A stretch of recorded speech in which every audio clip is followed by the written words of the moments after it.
Hi guys, my name is Albert and let's review some sci-fi. Today I will be reviewing the 2014 Spanish-Bulgarian sci-fi Automata. And this was directed by Gabe Ibanez and stars Antonio Banderas, Birgitte Sørensen, Melanie Griffith, Dylan McDermott, Robert Forster and Tim McInnerny. This sci-fi is set in the year 2044.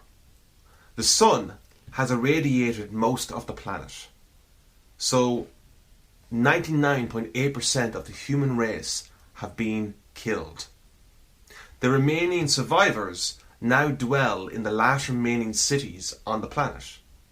Within these cities, they have built and designed a robot helper known as the Pilgrim.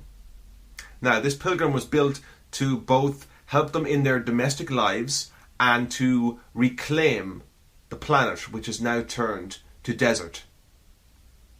Now, this is where Jacq Vaucan's character comes into it.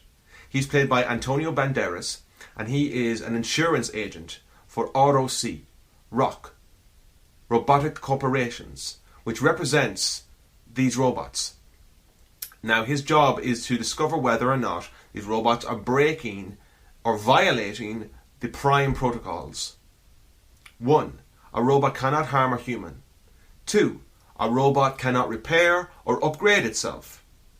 Now, during a routine investigation, he discovers something that has consequences for both his family and for the human race. Now, what did I think of this film? Well, I actually really like this film. It's heavily compared to a lot of other sci-fis like iRobot, Blade Runner, and it takes certain elements from the Asimov rules for AI.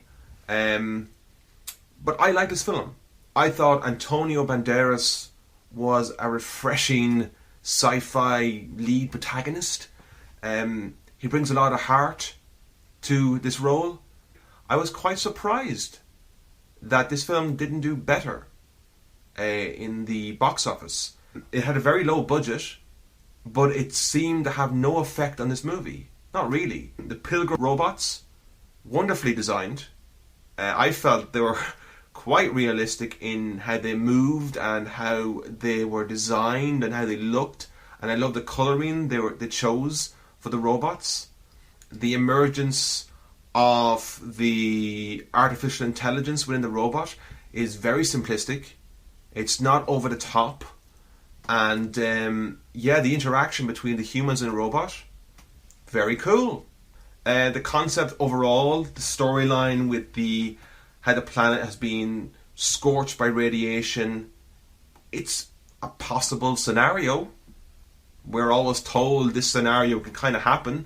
A couple of solar flares here and there, and we have no planet. Very like, I will admit, like Blade Runner and iRobot and stuff like that. It is a combination of these things, but you never feel that much about them characters in them movies. But in this, I actually cared about Antonio Banderas' character. So I think it beats them movies in certain ways. Like, I didn't really care if Harrison Ford died in Blade Runner. Who cared if Will Smith died in iRobot? No one cared. No one cared, Will. I'm sorry, no one cared.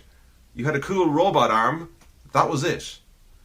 But this, I think it's primarily down to his unique acting style. It had a lot of heart to it. A lot of heart.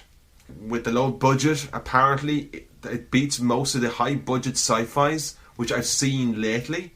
I'm quite passionate about this movie. I like this movie a lot.